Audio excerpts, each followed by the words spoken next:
Mumbai, the US Supreme Court has cleared the path for the extradition of Tawur Rana, a Pakistani-Canadian national, to India, marking a major development in the prosecution of individuals involved in the 2008 Mumbai terror attacks. Rana is currently held in Los Angeles, awaiting his extradition. India seeks to prosecute him for his alleged role in the attacks. On November 13th, Rana had filed a petition for a writ of certiorari before the US Supreme Court, but that petition was denied. Certiorari essentially is a process that seeks to review the decision of a lower court. To understand how the process would move here on and what answers India's investigating agencies will be looking for, I am joined at this hour by Meera Shankar, former ambassador of India to United States, Miran Chadda Borvankar, former chief of crime branch in Mumbai, former IPS officer, and Dr. Tara Karta, former director, National Security Council Secretariat. Let me start with Madam Shankar. Rana, who had challenged his extradition through various legal avenues, has lost his last legal appeal, denied by the Supreme Court. What do you think are the next processes here on? How early can he be brought to India? Well, it should be pretty soon because this is the last step in the legal process. After this, it's a political decision to clear the extradition. And from what I understand, the Biden administration had already approved his extradition to India. Now the Trump administration has to also endorse that after the Supreme Court decision. This is the normal process for extraditions. And for India, it's a major win. Of course, the US had tried Tawur Rana in the US in connection with the attack on a Danish magazine also. And in that process, everything pertaining to the Mumbai terror attacks, all the evidence which had come out from David Headley had also come on record. India in 2019 approached the US government for extradition of Rana.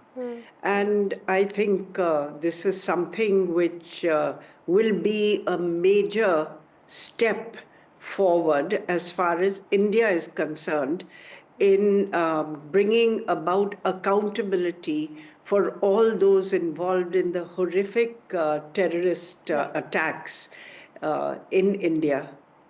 Dr. Karta, could there be any more curveballs in the process? Well, the only curveball would be... Okay, I don't think there's anything further because he's exhausted every single avenue for justice that he's sought. He's gone running around every single court. See, but what is interesting for us, I mean, for me personally, this is a huge thing, right? Because we were all part of the team during 26/11. We were in the National Security Council when all this happened. So it was pretty scary. So this is huge. What the point is, once we get him back, we need to know where those ISI majors are. The case is not over. It's not over by a long chalk. Who are those guys, those three majors who were part of the team? You need to identify them. That is where this case is heading. And I'm hoping, I never understood why the US could not extradite him earlier. I would have thought it is that, all of us are interested in ending terrorism. US citizens were killed here. Israeli citizens were killed. So it's in everyone's interest to try this man. So let's see what goes ahead after this.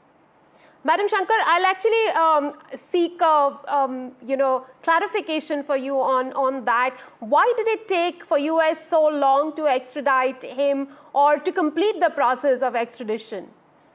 Look, there is a whole legal process which is available to individuals whose extradition is sought. And Rana tried to exhaust the entire process, going all the way up to the Supreme Court to try to delay or prevent the extradition. India requested for his extradition in 2019. So it's taken about 5 years. And during that time, legal processes have been exhausted by Rana. Um, he was tried, he was arrested and tried when I was ambassador there. And we had also got access to David Headley. Right. And he was in prison. I mean, Rana, it's not that Rana has been out or something. He's been actually in prison in the US.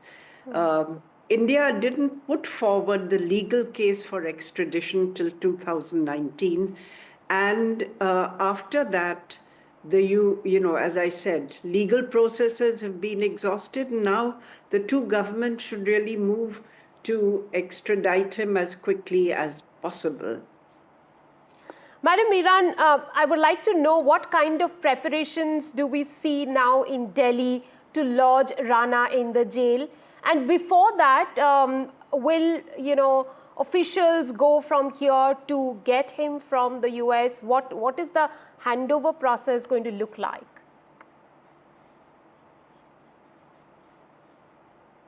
Ma'am, you are on mute. Can you please unmute yourself? It will be done at a very senior level, this whole process of extradition. It involves lots of documentation, which CBI and NI collectively have already done most of the work. But I also have some apprehension that his role, as Meera Shankar ma'am said, his role in the Mumbai terror attack has already been considered during his trial in Chicago. So our case has to be, it cannot be double jeopardy. He has already taken this plea that he has been tried for Mumbai terror blast already in Chicago. Now, why are you deporting me, extraditing me to India? But I'm very sure that NI and CBI have enough evidence to now start the trial to, as we have already heard, that where he would be hosting during his trial. And all the formalities are being taken up very seriously. But this is my concern, that how come he escaped punishment in Chicago? Right. Madam Shankar, will you take up that question? How come he escaped punishment in Chicago? Well, he was arrested. I don't think he escaped punishment in Chicago. But this question of double jeopardy, I think it came up in the Supreme Court hearing also, that he can't be tried for the same crime twice. But the US court held, and the US prosecutor also held, that there were other crimes which he had committed, Right. such as forgery or providing false information while opening his immigration law office here in Mumbai and so on, which have not been covered in the American trial. And India has other crimes and other criminal activities for which they want to try him in India. So the double jeopardy argument was actually dismissed by the Supreme Court. But yes, in India will have to make out a strong case against him, so that he does not evade punishment using the double jeopardy argument. Right. Dr. Karta, tell us a little bit as to what will be the questions that our investigating agencies would like to get answers from him. They have a fair bit of information from David Coleman Headley, but beyond that, what are the questions they're going to ask him? See, if I was still in service, the first question I would ask is, what kind of a recce did you do on the Bhabha Atomic Research Center, and who sent you? That is not covered at all in any US court. That is a matter of huge concern.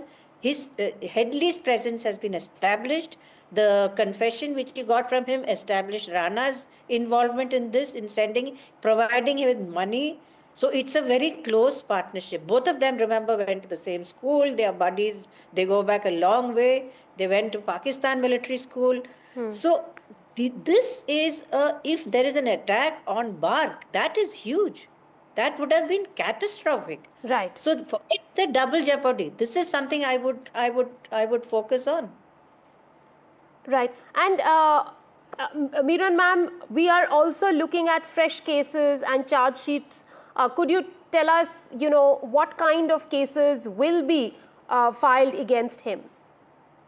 Well, as I said, So both my co-panelists are very right that the fact that he would like to say, as he has said in the Supreme Court of US, that I have already been tried. The fact that his plea was dismissed by the US Supreme Court shows that we, with the help of the US prosecutor, have been able to convince that we have a very strong case.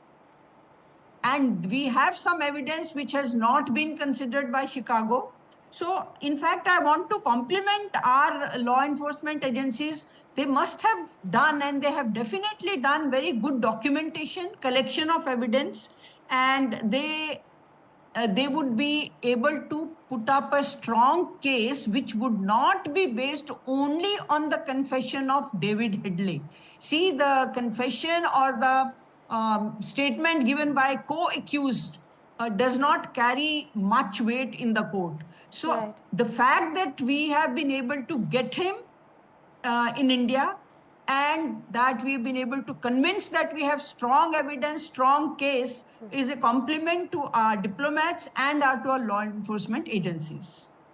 Ma'am, one last question to you before we wrap up. What is the timeline you are looking at for Thawoor Rana to be in India and that one for the trial to start? Oh, is it to me? Yes, Or 2 months, right. not 2 more months. than that. Right, 2 months Ma'am, is... but Meera Shankar ma'am may know better. My hunch is it would not be more than 2 months. yeah, I would expect that once there is political clearance, and that has already been indicated by the US government, that the process should be pretty fast. Right, so it's 2 months we are looking at roughly for Thawoor Rana's extradition to India and for the trial to start here. Thank you very much, ladies, for joining me on the broadcast this evening.